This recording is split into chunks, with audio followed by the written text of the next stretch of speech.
નમસ્કાર દોસ્તો, સ્વાગત છે આપ સર્વનું તમારી પોતાની YouTube channel ocean coaching classes પર।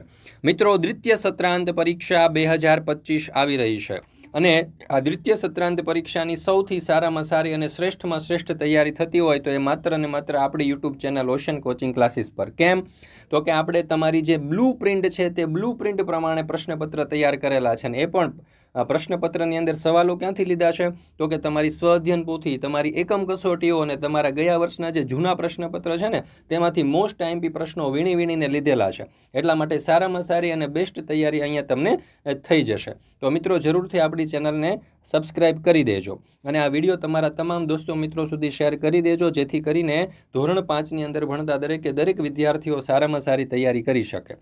ચાલો દોસ્તો, તો આપણે શરૂ કરીએ દ્વિતીય સત્રાંત પરીક્ષા 2025નું ધોરણ 5નું ગુજરાતી વિષયનું તારીખ 7/4/2025ને સોમવારના રોજ જે 40 ગુણનું પ્રશ્નપત્ર લેવાવાનું છે તેનું બ્લુ પ્રિન્ટ પ્રમાણેનું મોસ્ટ આઈએમપી પ્રશ્નપત્ર।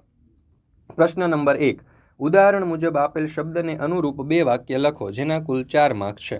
ચાલો, તો પહેલો શબ્દ આપણને આપ્યો છે દયા, તો એના ઉપરથી આપણે 2 વાક્ય આ રીતે લખી શકીએ, પરોપકારી માણસ સૌ પર દયા રાખે છે, અને બીજું પ્રાણીઓ પર દયા કરવી જોઈએ। ચાલો, ત્યાર પછી બીજું છે પ્રેમ, તો પ્રેમ ઉપરથી 2 વાક્ય આ પ્રમાણે બનશે, માતા પિતા આપણા પર અહોભાવ પ્રેમ વરસાવે છે અને સાચો પ્રેમ નિસ્વાર્થ હોય છે। ત્યાર પછી છે પ્રશ્ન નંબર 2, આપેલ ફકરાના આધારે પ્રશ્નોના જવાબ આપો જેના કુલ 5 માર્ક્સ છે। તો મિત્રો, અહીંયા તમે જોઈ શકો છો કે આપણને સરસ મજાનો પેરેગ્રાફ આપેલો છે। આ પેરેગ્રાફ તમારે ધ્યાનપૂર્વક વાંચવાનો છે અને સમજવાનો છે। આ પેરેગ્રાફ વાંચ્યા અને સમજ્યા પછી તેમની નીચે તમને કેટલાક પ્રશ્નો આપેલા છે, પ્રશ્નોના ઉત્તર આપણે આપવાના છે। પહેલો સવાલ, સફેદ રીંછ ખોરાકમાં શું લે છે? તો જવાબ આવશે કે સફેદ રીંછ ખોરાકમાં મોટી માછલીઓ લે છે। બીજો સવાલ, રીંછના કાન શા માટે નાના હોય છે? તો જવાબ આવશે શરીરની ગરમી બહાર નીકળી ના જાય તે માટે રીંછના કાન નાના હોય છે। ત્રીજો સવાલ, રીંછને તરવામાં કુશળ હોવું શા માટે જરૂરી છે?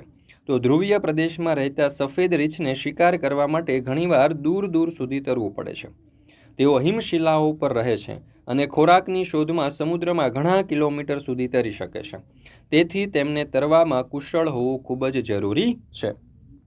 ચોથો સવાલ, સફેદ રીંછ જોવા ક્યાં જવું પડશે?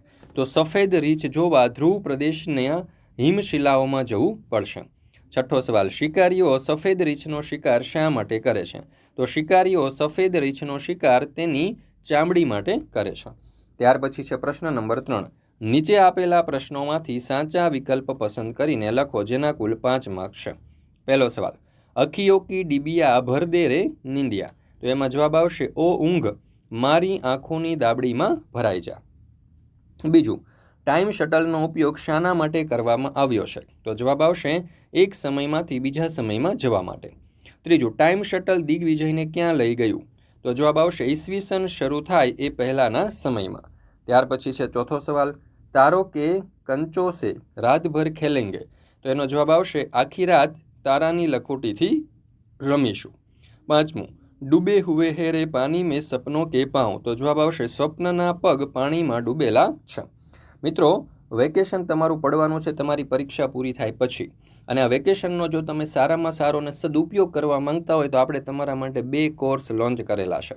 પહેલો કોર્સ જે છે તે વૈદિક મેથ્સનો છે, જેની અંદર તમને સરવાળા, બાદબાકી, ગુણાકાર, ભાગાકારથી લઈને ગણિતની બધી જ પ્રવૃત્તિઓ જે છે એ તમે સેકન્ડોની અંદર કરી શકો એવી મેથડ તમને શીખવવામાં આવશે, જેની કિંમત માત્ર ને માત્ર 100 રૂપિયા છે। અને બીજો કોર્સ છે સ્પોકન ઇંગ્લિશનો કોર્સ છે, જેની ફી માત્ર ને માત્ર 1499 રૂપિયા છે, જેની અંદર તમને પૂરેપૂરું અંગ્રેજી બોલતા શીખવવામાં આવશે। તો મિત્રો, આ ગણિત અને અંગ્રેજી માટેના બંને કોર્સ છે ને તમારા આવનારા ધોરણો માટે પણ તમને ખૂબ જ ઉપયોગી સાબિત થશે। તો દરેક વિદ્યાર્થીઓએ અવશ્ય આ બંને કોર્સ જે છે તે કરી લેજો, જેથી કરીને વેકેશનનો તમે સારામાં સારો ઉપયોગ કરી શકો અને તમારું આવનારું જે ભવિષ્ય છે તેને તમે સારામાં સારું ઘડી શકો।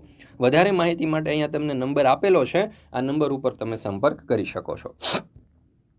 ચાલો, ત્યાર પછી જોઈએ પ્રશ્ન નંબર 4, કૌંસમાં આપેલા શબ્દનો ઉપયોગ કરી અને 5-7 લીટીના સંવાદની રચના કરો જેના કુલ 5 માર્ક્સ છે। તો જો રમત, ક્રિકેટ, તાલીમ, ઇનામ, આયોજક, સ્પર્ધક વગેરે જેવા શબ્દો આપણને આપેલા છે। આયોજક કહે, સ્વાગત છે, આજે અમે ક્રિકેટની રમતમાં સ્પર્ધા યોજી રહ્યા છીએ। સ્પર્ધક કહે, મેં આ સ્પર્ધા માટે બહુ તાલીમ લીધી છે।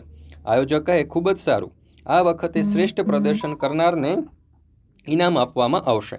સ્પર્ધક કહે, હું તો પૂરી મહેનતથી રમવા માટે અને જીતવા માટે તૈયાર છું.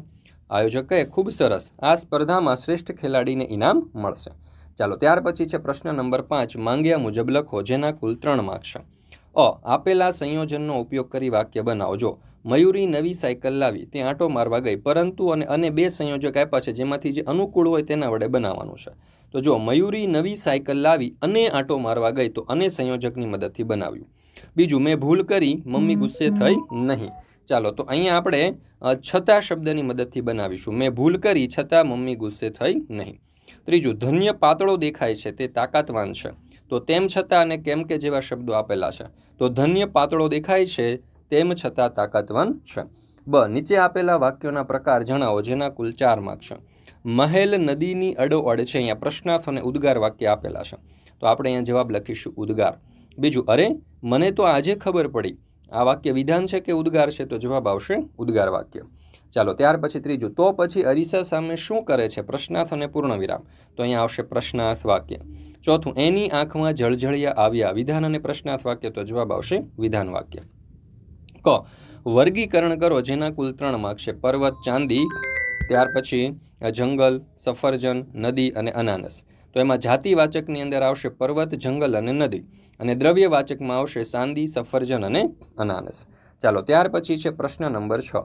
કોઈ પણ એક વિષય ઉપર 5-7 વાક્યમાં નિબંધ લખવાનો છે, જેના કુલ 5 માર્ક છે. એમાં પહેલું આપણને આપ્યું છે મારો વહાલો ભાઈ. તો જો મારે એક નાનો ભાઈ છે, જે મને ખૂબ જ ચીડવે છે. તે મારી એક પણ વાત સમજતો નથી અને સતત મારી સાથે રમત રમ્યા કરે છે. તે મારો નાનો ભાઈ હોવાથી તેને હું કંઈ પણ કહી શકતી નથી. તેને હું જે માંગે તે લઈ આપું છું. તેના શાળાના વર્કમાં પણ હું ખૂબ જ સહાય કરું છું. તેના માટે હું દરેક વસ્તુ ખૂબ જ સારી અને તેને ગમે તેવી લઈ આપું છું. આમ હું મારા ભાઈને ખૂબ જ સાચવું છું. ચાલો, ત્યાર પછી બીજું આપણને આપ્યું છે કે મારા ઘર આંગણાનું પંખી. તો જો મારા ઘર આંગણામાં મેં એક પોપટને પાળ્યો છે. આ પોપટ મને ખૂબ જ સમજે છે અને હું પોપટને સમજું છું. પોપટ લીલા મરચાં ખાય છે અને મીઠું મીઠું બોલે છે. પોપટ મારી સાથે રમત પણ રમે છે અને તેની ભાષામાં તે ગીત પણ ગાય છે. મારા પોપટ સાથે મારા મિત્રો પણ રમવા આવે છે. આથી પોપટને ખૂબ જ મજા આવે છે. ચાલો, ત્યાર પછી ત્રીજું છે લીલુંછમ ખેતર. તો મારા ગામમાં એક ખેતર છે, જે ખૂબ જ લીલુંછમ અને રળિયામણું છે.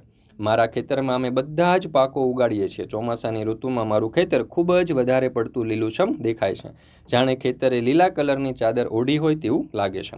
ખેતર લીલુંછમ હોવાના કારણે ત્યાં ખૂબ જ પક્ષીઓ આવે છે અને તેનો કલરવ સાંભળવો ખૂબ જ ગમે છે.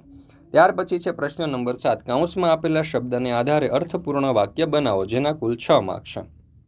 ઉદાહરણ આપણને આપ્યું છે. ચાલો, તો પહેલું છે દોડતું અને હસતું. તો વાક્ય બનશે બાળક દોડતું દોડતું હસતું હતું. બીજું છે લખતું અને વાંચતું. તો વાક્ય બનશે બાળક પુસ્તક લખતું લખતું વાંચતું હતું. ત્રીજું છે ખાતું અને જોતું. તો બાળક ખાતું ખાતું ટીવી જોતું હતું.